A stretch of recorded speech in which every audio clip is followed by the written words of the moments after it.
The only comprehensible thing about the world is that it is incomprehensible. Why is that? Because everything in it is the equivalent of a miracle.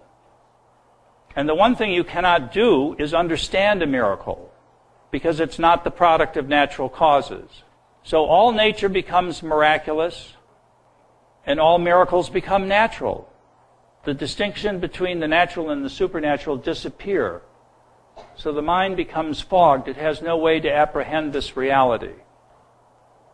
Just to finish with Asanusi, so God does not act for reasons. So why does he make something forbidden and another thing permitted? There's no way of knowing. Therefore, he says, intelligibility has no place at all in it. Rather, it can only be known by revealed law Sharia. Remember this sentence. Intelligibility has no place at all in it. Morality is unintelligible. You can only know it through revelation. And what is the revelation? As we talked last week, it's the Quran, it's the Hadith or Sunnah, the sayings and doings of Muhammad, of which there are hundreds of thousands, a Hadith for every occasion, and what's called Ijma, which is the consensus of Muslim scholars on certain issues. And that is how you must come. Reason can tell you nothing about the goodness or evil of anything you contemplate doing. Aristotle's Nicomachean ethics is impossible. Moral philosophy is impossible. So how are you, as a good Asharite Muslim, to come to understand the moral nature of what you're doing? How are you going to know whether the action you're contemplating is encouraged or prohibited, whether it's haram or halal? Well, you better know your revelation and your Islamic jurisprudence very well indeed. And of course, most Muslims do not know this. And so they must revert to authorities who do, to qadis or imams or muftis, and ask them and get a fatwa or a ruling. And this has led to what the great Egyptian Jesuit Father Samir Khalil Samir calls is a perpetual moral adolescence amongst Muslims. I call it a moral infantilization, and you'll see why when I give you some examples of these fatwas. In Egypt today, in Cairo, there are dial-a-fatwa programs where, for an extra charge to the operator, you can get, I'm not kidding, an imam on the phone and ask him about whether what you're going to do, where within the 5 categories of acts going from halal to haram, what you're thinking of doing falls. Because your salvation may depend upon this. So you need to get the fatwa. There are live fatwa TV shows, and there are authorities that issue fatwas like Al-Aram in Cairo, the office of the chief mufti. They put out tens of thousands of fatwas. For instance, a woman calls in, I'm in my bath in the apartment. There's a dog in the apartment. Can I get out of my bath? I can see the suspense building here. The reason this may not be a question of concern to you is you may not know that in Islam a dog is an unclean animal. So the answer from the mufti or the qadi was, if the dog is a female, you can get out of your bath. If the dog is a male, you can't. Or a launderer inquires, a person who has a commercial laundry, a woman who does not wear her veil is bringing her laundry to my store. May I do the laundry? There's another tough one, right?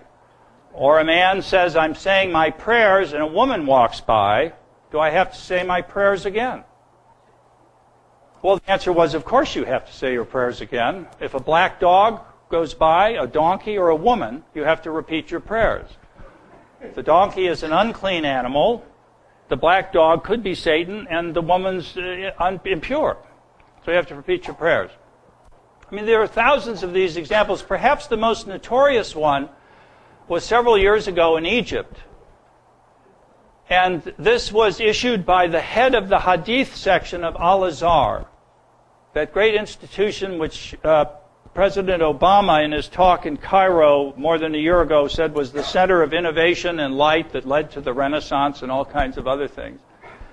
So the head of the Hadith section, this being, can you imagine? This is the second most important source of revelation in Islam. The head of the Hadith department in the most prestigious Islamic institution in the world offers this ruling. Here's the problem.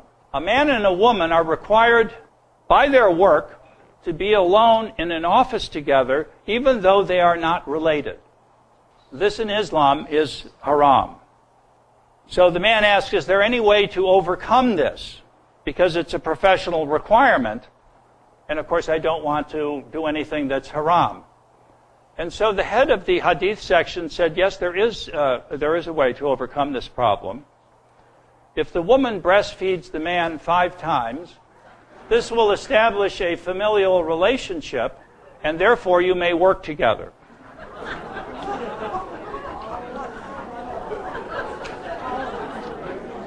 To the credit of the Egyptian people, there was such an uproar in Cairo that he was made to withdraw the ruling. But where did he get his material? Well, from a hadith in which Muhammad said this to a woman who was raising a child not her own, whom she had adopted, and when she was growing up, she was disturbed by this great moral problem within Islam, and that's what Muhammad advised her to do. It's said in the hadith that he laughed when he said it, but apparently that hasn't translated through the centuries. Now, the Saudis put out a gloss on this fatwa last year to show how enlightened they are in Saudi Arabia. And this fatwa sort of scoffed at the Egyptian fatwa and said, well, the man doesn't physically have to be breastfed by the woman. I mean, she could get a breast pump and he could just drink it.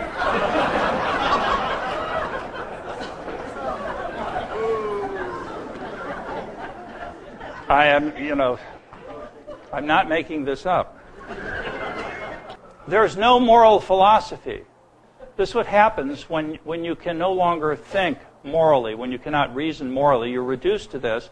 And so you are reliant upon something Muhammad did or said or something in the Quran. And the legitimacy of these hundreds of thousands of hadith are established only by what's called isnad, which is the train of transmission. You know, that Muhammad said it to so-and-so and so-and-so said it, so that you can establish the legitimacy of the hadith. The content of it, how crazy it is totally irrelevant. The legitimacy of the hadith is never addressed according to whether it's reasonable or not, except by the Mutazilites. They would have raised that question, but not the Asharites who went on to win this struggle. Sir, you had your hand up. Yeah. The way of thinking that's within Islam, their approach, is there a parallel between this and Talmudic Judaism? Is there a parallel between this and Talmudic? Well, first of all, you should know that, in my estimation, Islam got most of its stuff from Judaism and not Christianity. And like Judaism, it is a very legalistic religion. But you should also know that Christianity was tempted by the very same trains of thought, both voluntarism, that is, God is pure will and power, and occasionalism, there is no cause and effect in the natural world. Both of those teachings were proffered and gained some popularity in the Middle Ages. In fact, the Pope talks about this in the Regensburg lecture and mentions Duns Scotus and others who offered these teachings. And you can also see later in Protestantism these same strains of thought. Solo fides, solo scriptura. Martin Luther saying, reason is the devil's whore. Well, that's right out of Al-Ghazali. That it's only Scripture that can tell you, not your reason. However, this strain of thought never triumphed in Christianity. It never became the main orthodoxy for one very good reason that the Pope himself mentioned.